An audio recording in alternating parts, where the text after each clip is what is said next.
will no further go tell with you, I have had my say. Have you noticed here of late, with the dust of our troubled century at its close, settling now upon the passing mirror of time, that a weariness has somehow crept into your steps? And if you are no longer of those often vain and foolish years that knew no end to the long and heady glass of wine that filled from mirrors, is there now a tendency upon your part, at least, that would avoid the self-reflected gaze? And if so, is it simply just the pate, the gray, the bag, the jowl, the multiplying chin that is the harbinger of that slow but steady slide of flesh that only yesterday stood forever firm? Or is it something deeper still, something just behind the eyes, that likes to not be seen as it teeters there beneath the load you bear? And have you ever found yourself with a slow, measured tread, wandering there between the ever-widening canyon walls, between the dreams you may have dropped, and each day's fresh, new ration of horror? Oh, I would lift you up and let you laugh with pieces sweet and light as air, and bring you gently down when I was done, to leave you feeling warm, tickled deep inside. But I fear it's not to be the dark and somber stuff of our evening's fare. From that place were lines to writers' minds, like javelins are hurled. A frightening one to me was flung.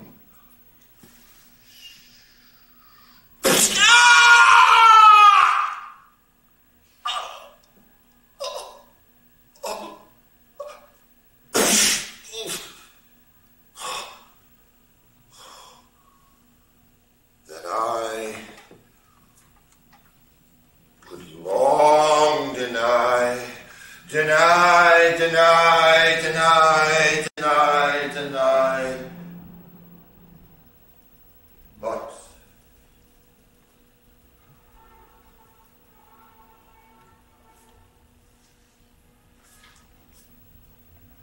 in my search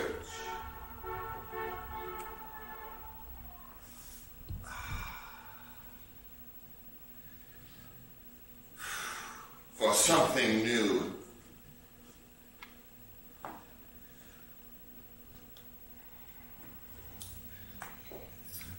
to this inspired wound, I gave a most reluctant tease. Paper, thin, walls, not necessarily a Bosnian song. What? No.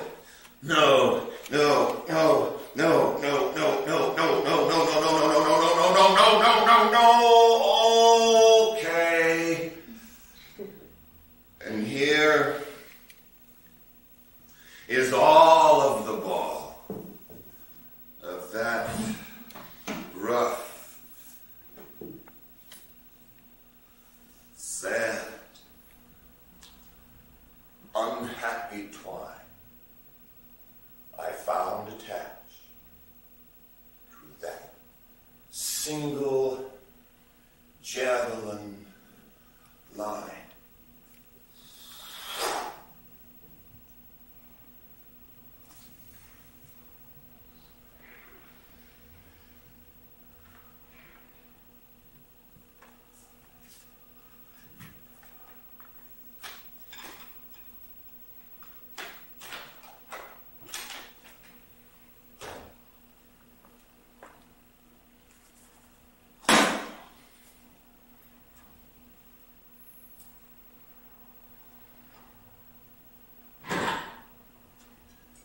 It begins like this.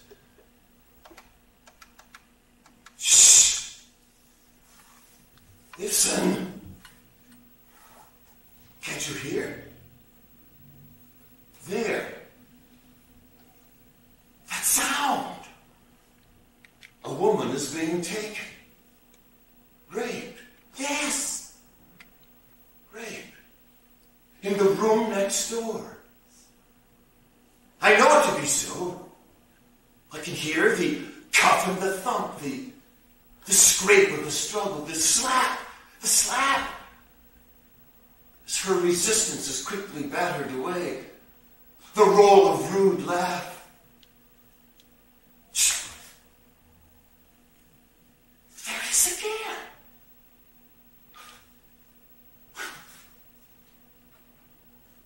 I hear it all. From through the paper-thin walls of oceans and continents. It's always and never the same. It sometimes begins with the silent fracture of night, by the hand poised in the dark by the side of the bed. Or a sudden surprise as she steps from the shower, fresh home and weary from the labors of day.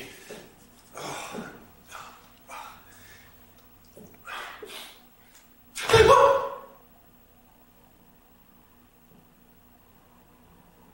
pressuring crack of the glass, the slide of the latch, the slivers of wood as they lift from the jamb of the door. My ears lay witness to all, to the startled sound of sudden pursuit as it closes in on the flight of the prey, the paws of the cat as he bats the bird down in the hall, as she struggles to get to the phone, the rending of curtains or sheets, the rip of her clothes as they tear with a pull, and like how, during the storm, one may gauge the length to the strike by noting the difference between the flash and the clap. So I, sitting alone in the dark of my room, can feel the length of the arc that the buttons will take as they snap with a yank to fly through the air and land on the floor and slide to a stop at the edge of the paper-thin wall of oceans and continents. From deep in the realm of my privileged sleep, I'm jerked to wide and full awake, sitting straight as a bolt in the warmth of my bed, my brows furrowed and cramped with a deepening knit to the point of migraine, eyes wide in the dark, ears cocked with a strain. And there it is, beginning all over again. The cut and the cry, the flurry, the flight, the catch of the thick, ugly hands, the stifling back of the incipient scream, the cupping to close of her mouth, as it fills with the blubbers of beg, lips smeared into silence beneath the sweating callus of palm, rude fingers that fumble and dig. I take it all in, unable to move, or to think, or even to be able to pretend to know what to do with the sound that I hear of the heavy-soled boots on the crude wooden floors. There's several there now, back from the bar, gathered about waiting their turn. She's up on the table where her family once broke their bread. Like butter on toast, they have her all spread, open and bound. With a stumbling sound, the stiff wooden legs will hobble and scoop as they flee with a skip from the force of the thrusts.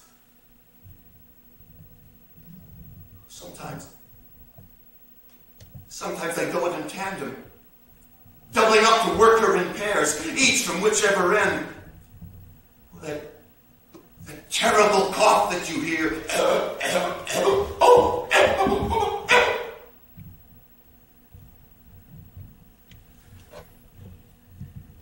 Ain't from a cold that she's got. Oh, well, the scarring goes deep in the room next door.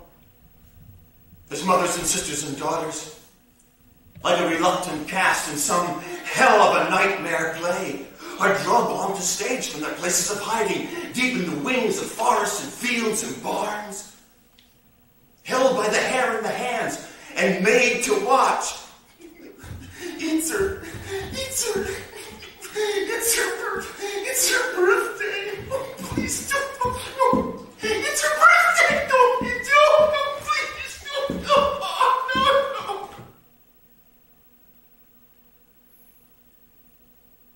With her hands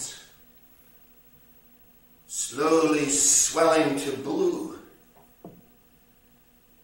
beneath the turns of wire found in the shed, fathers and brothers and sons are stood up to look on as a parting view before they are drugged from the house to be shot in the yard.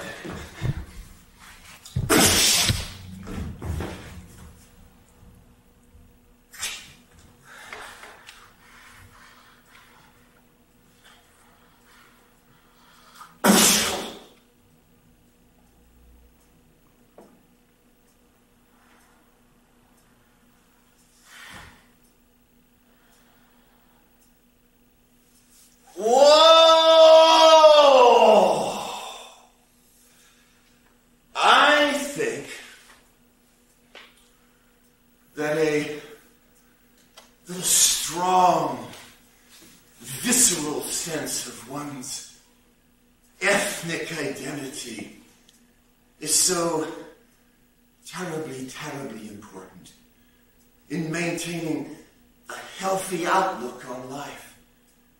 Now, this particular group here is engaged in the quaint little custom of ethnic cleansing. Why, if we should all en masse suddenly lose their living link to our historical, ethnic, cultural pasts,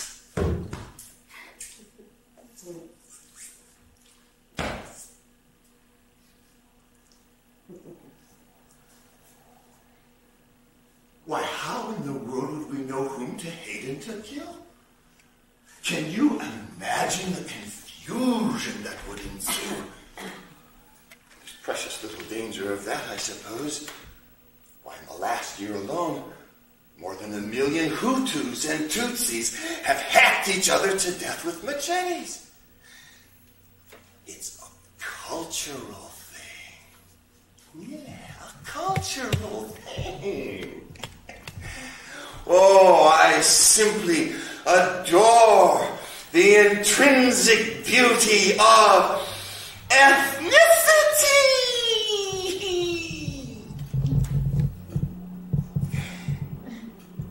Look, don't you agree? But in case you think I'm pointing the finger, let me point out that through no fault of my own, as you all well know, I happen to have rich cultural roots stretching deep back into the soil of Wales. And we butchered 300 Dutch in 1053. But those sons of bitches, all, they had it coming, you see. Some dispute over the name of a particular flavor of cheese. Oh, it doesn't take much. Isn't it nice to know that nobody's clean? I'm afraid I've digressed. What do you say? We just go back to our story. Pick up the tale right where we left off, with the boys back from the bar for a late night lunch of butter and toast. And fathers and brothers and sons drove from the house to be shot in the yard. And when they finished with their little play, or weary of this one or that, or simply could no longer bear the sight of the scene, it isn't unheard of for them to dispatch with their mouse on the string, by a knife at the base of the throat, or saving a bullet, just hammer her out with the butt of a gun. Whack! Hey! I wish it were true. But I'm not pulling your leg for the sake of the tale. But how could it be? Where are they from? Who are these men that I hear? And did none of them ever have moms? I bang my fists on the paper-thin walls and holler, "Stop! Stop! Stop!" Comes and goes, but it never slows. And it isn't that nobody seems to care. It's just that nobody knows how or what to do. So I bury my head under my pillow and wait. But the sounds keep filtering through. And then one night, while hiding deep in my bed, far beneath feathers and pillows and spreads, there came to me, oh, such a cry from the throat of one that seemed little more than a child.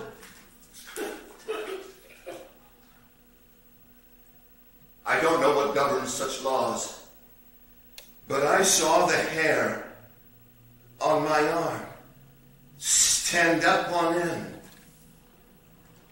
as I watched myself rise from my bed, step through my door and into the hall.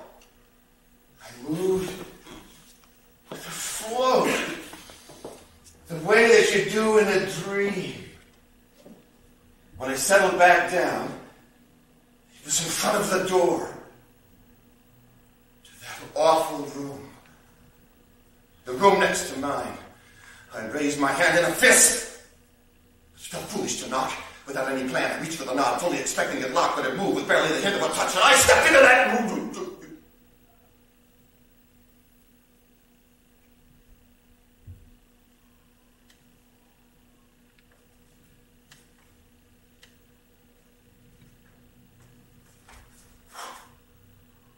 I stepped out of the face of a huge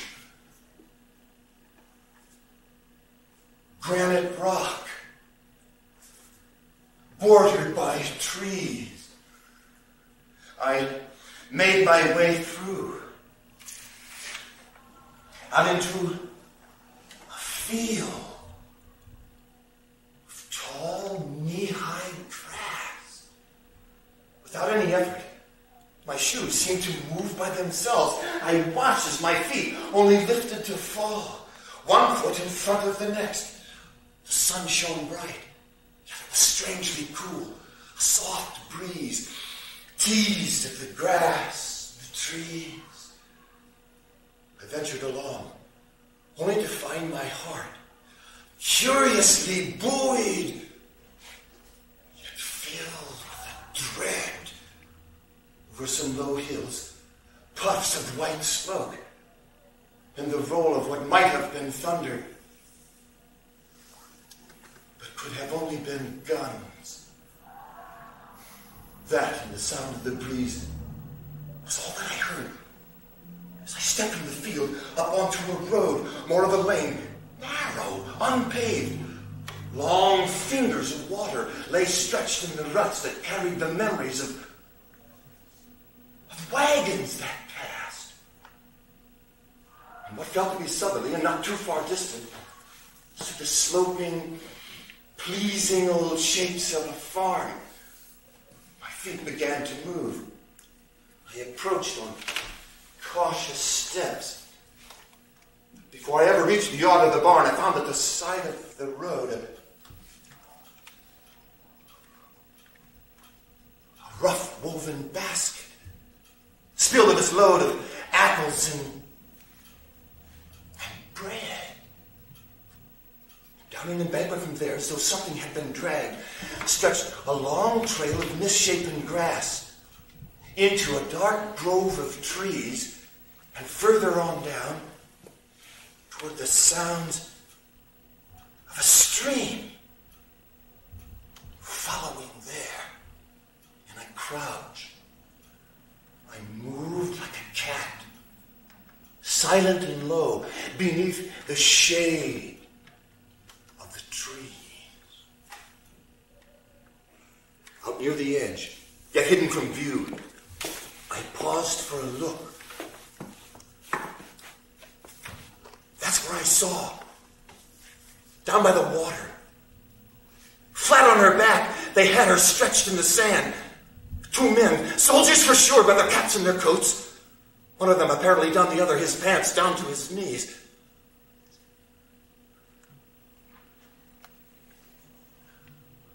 Now what do you do when it's you with the view? What do you do when it's you with the view? Until you've been there yourself. Keep your mouth shut. Holding my breath, I waited a minute or two till the second had done and rolled off over her side. And then I stepped from the shadows into the sun, onto that path, with a light-hearted gait, and waving my arms, called with a laugh in my voice, "Damn! You guys are so well hid down here, I almost couldn't find you!" Like tigers with guns, they sprang to their paws, backing on up. I did the only dance that I could. Easy, easy, no, wait, hey, easy. Oh, that's right. Still in their sights, but seeing no arms, they relaxed their stand to give me an ear. And unbuckling my pants, I put that look in my eye and called with a leer, "Now that she's hot, I'd like to go. Come on, what do you say? I got no problems with thirds. I've had my eye on her. Well, what do you say?" They bought the show with a slow lowering of guns and a wave of the hand. They beckoned me on. They laughed with a howl as I let my pants fall and approached on a hobbling run, where, biting my time, I dropped to my knees right between hers and said, just for effect, "Yeah, this one's got it coming all right. Her great-grandfather's father's cows pushed over the fence to our field, ate up that year more than half of my ancestors' corn." Pointed a finger toward the farm just over the way. They shook their heads with a knowing nod. And then it was handshakes and high fives. You see, I had gotten myself in with the boys for a regular ritual bonding of bras.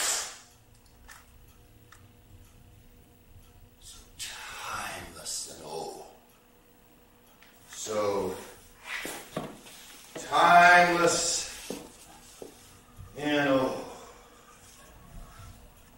Well, just like those kids, just like those boys in the Central Park of New York, out for a night of wilding with that stockbroker gal a couple of years back, the one who jogged alone in the dark. Remember her? No subtle seduction there. Bent a pipe right over her head.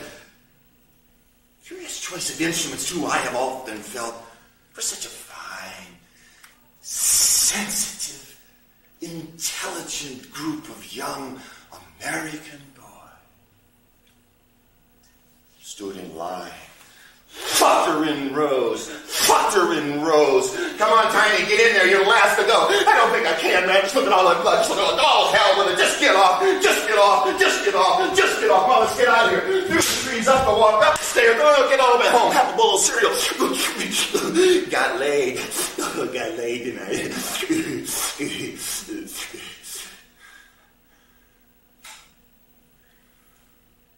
What can we do to help these kids?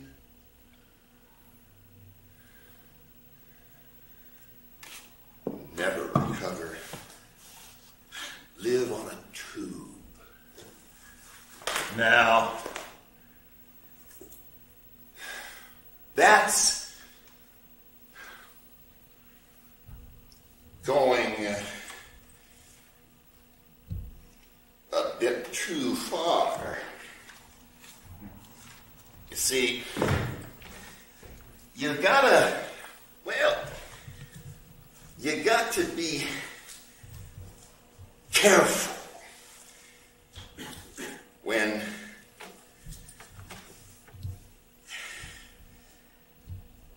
you're having your fun.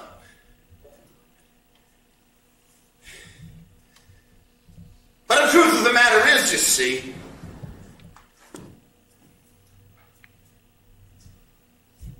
she had no business out there in the first place. Asking for trouble jogging like that. Now you take this one right here. Same thing with her. Nobody to blame but herself. An ass like that. Up on the highway, thumb hanging out, begging a ride, climbs in the truck, sits between the legs, you and me, like we was uncles and dad. Yeah. We give her a ride, all right. Went way, way out of our way. She's a nice girl. Got her some manners. Wants to thank us for all the trouble that we took. Ain't that right? Ain't that right? Oh, now, settle down. We ain't gonna hurt you now. Just have us some fun. Yeah. Ain't that the prettiest little peach you ever saw in your life? Hey! Just to keep in mind, that beauty's only skin deep. I didn't have that pussy, I wouldn't have one for a friend. And said before, I'm gonna say it again. A cook and a cunt. Ain't much more else can be said. But they ain't all bad. They just born in the rough. Like a diamond, you see. You gotta cut them the way that you want them to shine. So when you get that through your head, better off your life is gonna be. Hey, now you best quit that struggling there now. You gonna bruise on them binds. Be ashamed too. Pretty little ankles and all like that. Stop that hollering. I said, stop that hollering. Ain't nobody gonna hear you down in here. I can't stand it hollering. I said, stop. I said, stop!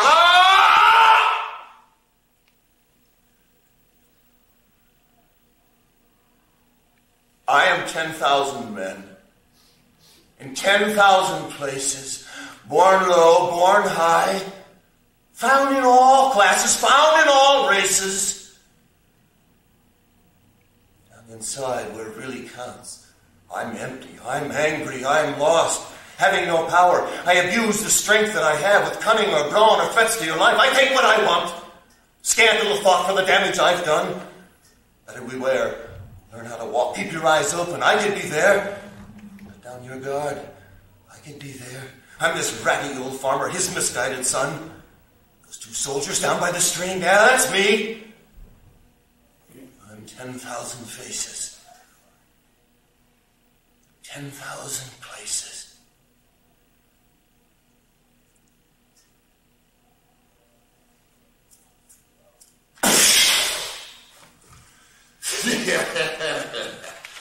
That's right. See how they do?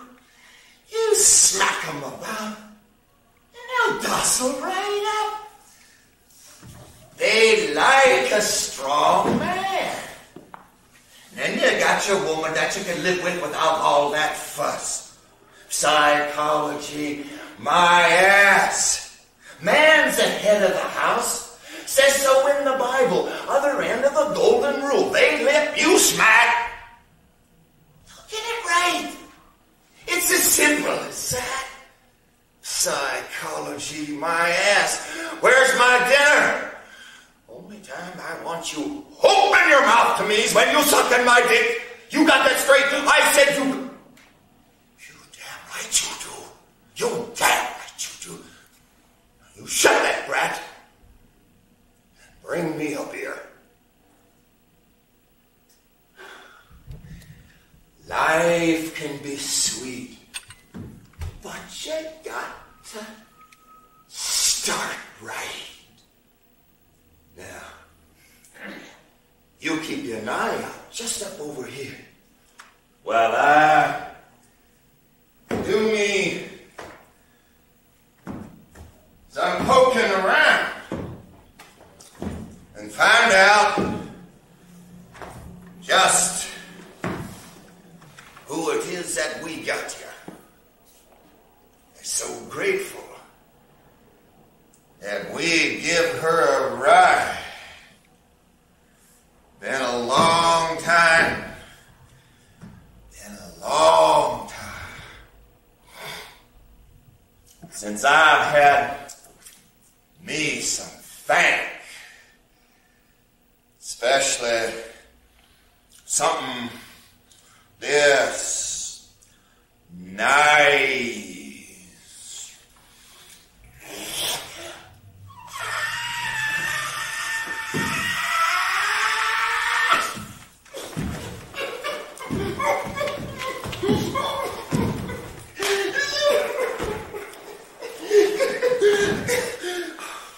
Sisters of mercy, angels of grace, through the sting of the flame your faces draw near.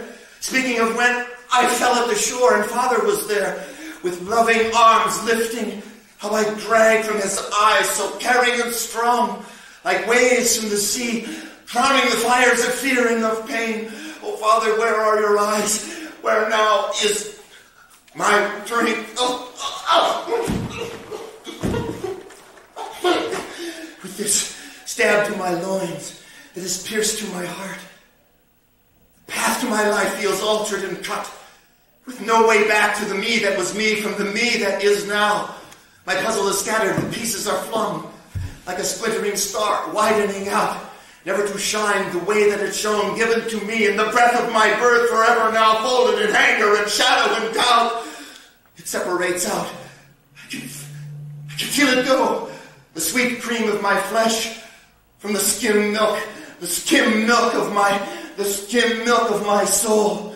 The sweet cream of my soul from the skim milk of my flesh, poured out here on the ground between rocks and tangles of sticks, witnessed only by sky, only by trees, little puddles of me, lapped by the dogs, lapped by the dogs.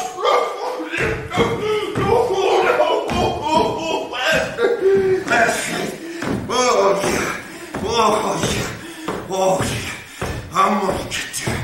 Oh yeah, don't you worry about that. I'm gonna get there. Oh yeah, we ain't turning back now. We ain't turning back now. Come on, all I need me now is one little bitty kiss. Come on, give Daddy a kiss. I said give Daddy a kiss. Give Daddy a kiss.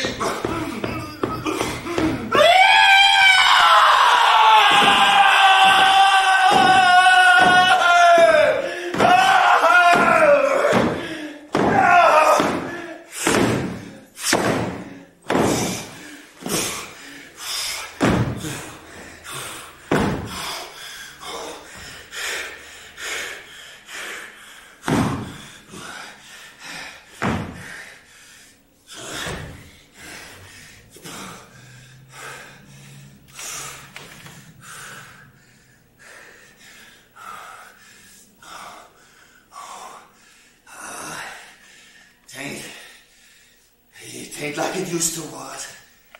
Hey, but still give me a shiver. Hey, you liked that, didn't you? Oh, yeah, you did. Can't fool me. I seen the twinkle in your eyes. I seen the twinkle in your eyes. I seen the twinkle in her eyes.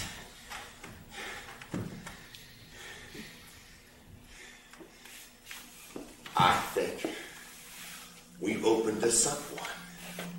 That's all champagne in there. You best go on and get your glass filled before it gets late. Oh, no. You're going to find out what I said to be true. You'll walk like a man when your first jamming's done. Hey, listen, you're the reason we down in here. Think I don't know what's been going on? I seen them slicks. Them slicks where you've been dumping it in the sheets at night. Now's your chance to jump some right where it belongs, that slippery little kitty line right there. Hey, you quit that whining. Sounding like her. Hey, you ain't bending wrong on your daddy, is you now? Boy bends wrong. He can be straightened. Get him in time. Ain't very pretty and ain't much fun. Works every time. Oh, I've seen it done. We don't want to get into all of that this afternoon, now do we? I didn't think so. She's awake. You go on, have you a good time. But don't be too late. We don't want the truck to get cold. In the ship for sure. Stuck down in here with her on our hands. I'm gonna sit here and have me a smoke. Don't you worry none. Don't you worry none. She'll find her way back when we're done. Opens her mouth. Her word again ours. Spin them yarns all the time anyway just to get attention. We's nowhere near. Got witnesses to say. Got witnesses. Say ain't enough, we get us some more. Sheriff? Shit, he ain't clean. Probably got her a nice little reputation. Afloat out there already. An ass like that. Damn. Don't know nothing about Muslims. Them Arabs. Them Arabs ain't got one thing right, that's for sure. Keep that shit covered up. Long and black. A whole lot less trouble like that. For an ass like that. Nobody to blame but herself. Hey, it's getting late. Go on, get it over with. They like a muscle. Jam it in hard. She hollers, give her a nice little smack. Turns them on. Hey, like a strong man.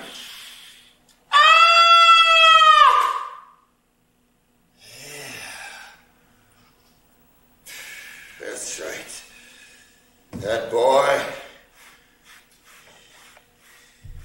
boy, he's gonna be fine now. Yeah, that's right. He's gonna be fine. Just the same way that my daddy taught me. He's gonna be fine.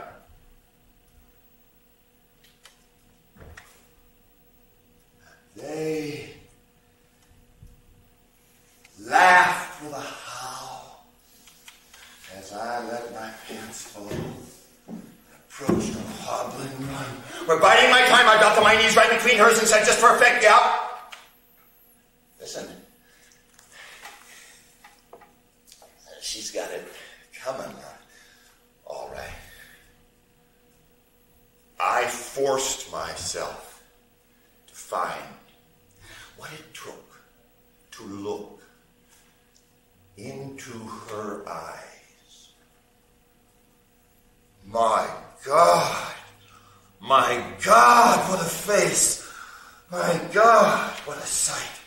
A topography of terror, drenched in a deluge of tears. Behind those eyes, so recently innocent, open and bright, wound the dark cyclones of confusion, hatred, and fear. I'd hoped to God that I'd never have gotten this far. But with their eyes, both yet on me, and their fingers at rest, not on, but close to the triggers, my act was stuck in a stall, and the seconds grew long. It was time for my final card. I reached back, pulled myself out, and held it poised at the door of her lips. From side to side, her head thrashed from side to side with the full residual force of the first prelingual "No! Christ, be with us tonight!" I thought, as I said. Looks like she's wanting to squirm. Better hold her real good. Now let's get started here. And as if on a cue,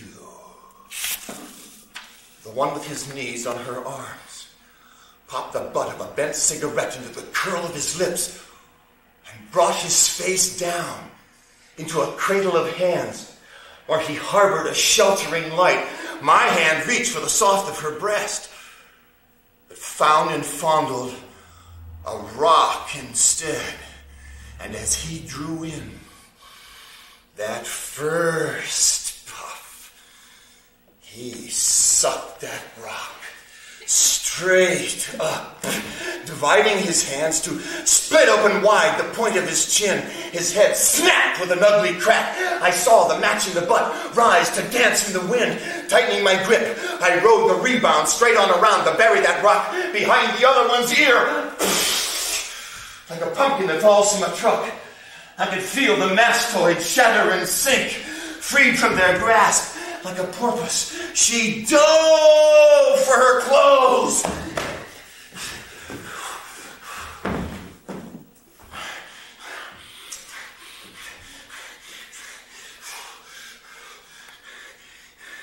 Listen, it hurt like hell. It hurt like hell to scare you so bad. But I had to get close. I could think of no other way. So when you can, and if you ever can, look around for a little forgiveness for my part in their play.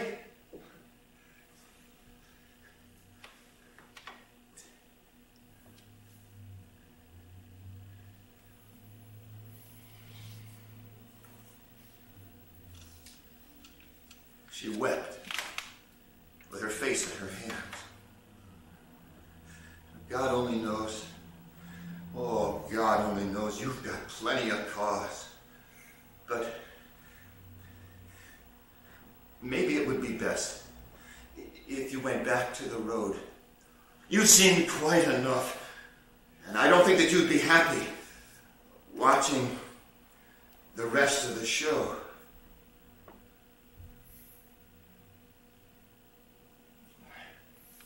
As soon as she'd gone, I turned back to the boys, who patiently waited while I formed a few thoughts. You know, that gal that just left. You know, the woman that you guys drug down from the road. Oh, shame on you now. I seen how you done. I was standing back over there. I don't know if you know this about her or not. Well, maybe you forgot to ask. But she was doing okay. Had her business up on its legs, making and paying her way. Her own kind of gal, doing okay. But now she's got to carry the smell of you two rats in that basket of hers for the rest of her days. And man, oh, that's a hell of a load. And she asked me to tell you, just before she left, that she was my sister. She was my mother. She was my wife. She was my daughter. She was my lover. She was my friend. And someone far, far away who I didn't even know. Why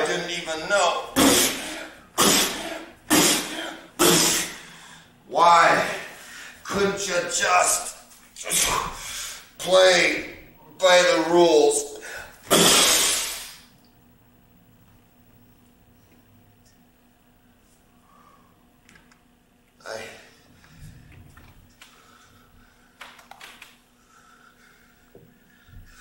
washed my hands in the cold running stream, knowing full well that never again would they ever really be clean. And I slipped from the horrors of that once lovely glade, back through the shade of the trees, and on up to the road.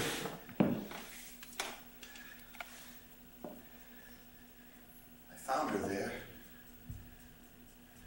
was touched to see that whoever she was, she was made of the stuff that gave her the will to restore to that basket its load of apples and bread. By it she sat, with her face buried deep in her knees, and I could see that a silent sob, wave upon wave, ran up and down the length of her spine. I stood looking on, struck by what I had done, unable to speak, lost in my head, looking for words that just wouldn't come. And the train of thought that I didn't have suddenly snapped. I fell to my knees as a shell from the guns way over there tore overhead, right overhead.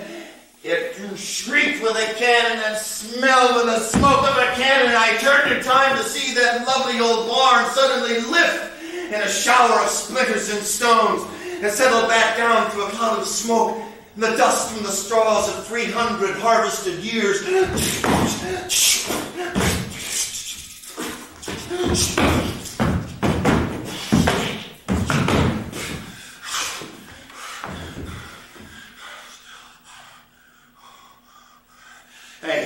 Hey! You see that huge granite face way over there? God only knows she could be closed. I ain't twisting your arm. You've had plenty of that. But I'm headed that way, and you're welcome to come if you choose. Without looking back, I stepped onto the road that now shook with the sound of heavy things, steel upon steel, rolling this way on tracks of their own. I left the ruts, angling on back through the field, running low. I leaned into the lobe of the low running crouch, and running hard, we made it back as far as the trees. Partway in, my heart dropped down into my knees when a branch by my shoulder suddenly shattered and snapped. Whoever it was, they picked us up from the road, and a punishing train of small arms fire snapped in all around. It was with no breath, but plenty of grace, that we made it as far as that rock, where we were met by the whiz, and the ping, and the pop, and the ear-stinging whine of the ricochet sing, and with the chips and flakes of the granite dust that leaped in our eyes, we hammered and pawed and clawed and begged at that rock, but where was there? We inched our way in to open that door and slammed it shut and tumbled exhausted back into the hall.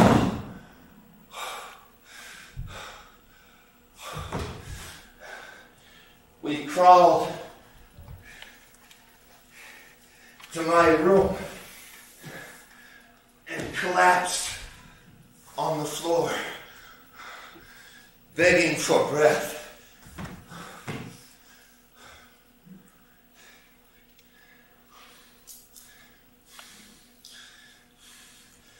As soon as it came, I made her some tea, ran her a bath, and left to leave her alone, wash up as best as she could. In an hour or so, I came back with an armful of things that looked like they fit that I got from the shop just over the way. She hadn't wasted the water. It seemed to take to the clothes. I got on the phone and tried to get through down to the center of crisis of rape, but the lines were all jammed.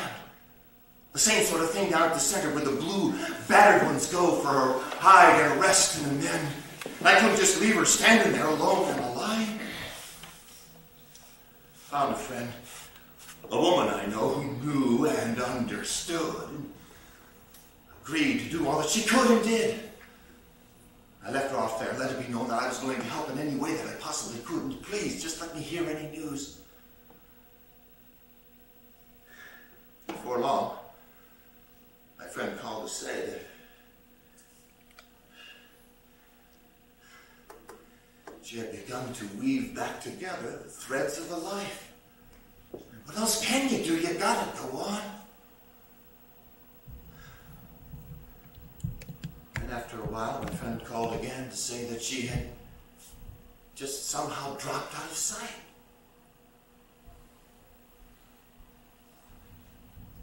And that's how it stayed. So, try if you can. Imagine my surprise. A long while later, coming home late one night in a fit of my own, to find her there at my door with an offering of apples and bread.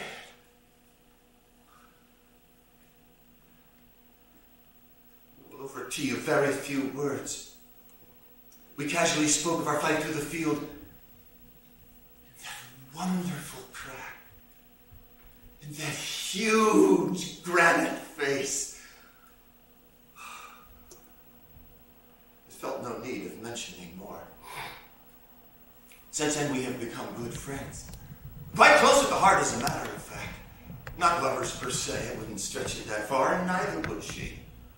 But on the occasion when our eyes happened to catch, I'm delighted to see that the dark cyclones of confusion and hatred and fear have all but subsided away, except for maybe a whisper to here or there. I'm never really quite sure, but it's just enough to send me on back to the shade of the trees. And down to the men at the stream.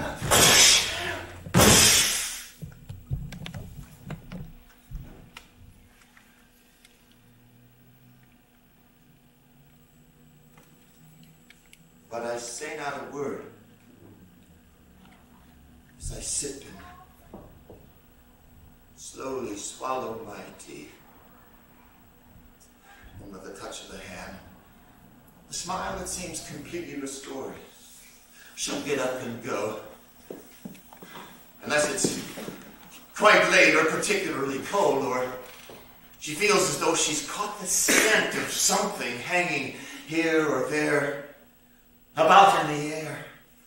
In which case she will stay and sleep like one of the moons of Mars, dreaming the dreams that she dreams in an orbit way out on the edge of the bed. But I hold her real close when we wake in the night to the sounds that I hear in the room next door. It's always and never the same.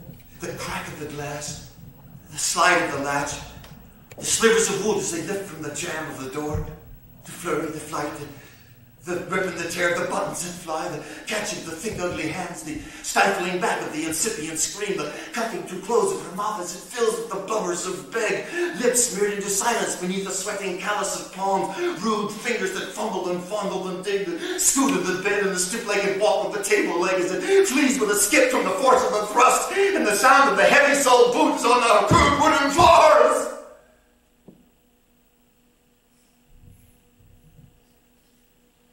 It's a terrible tale that's given to me.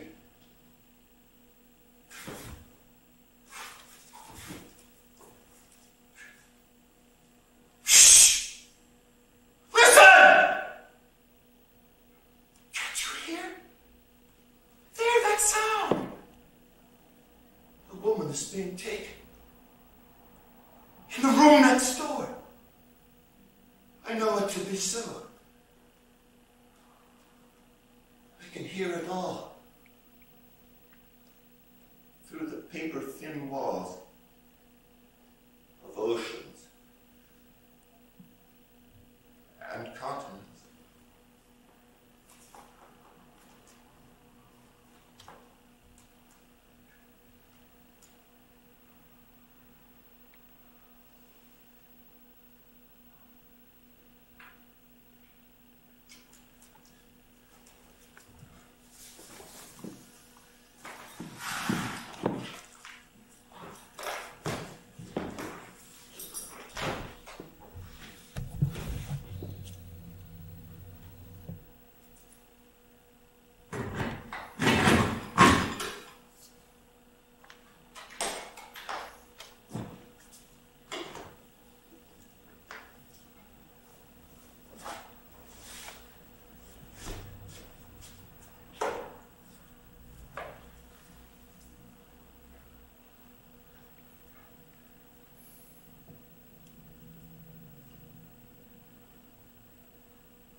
perhaps upon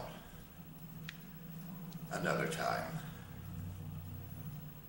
I will lift you up and let you laugh with pieces sweet, light as air.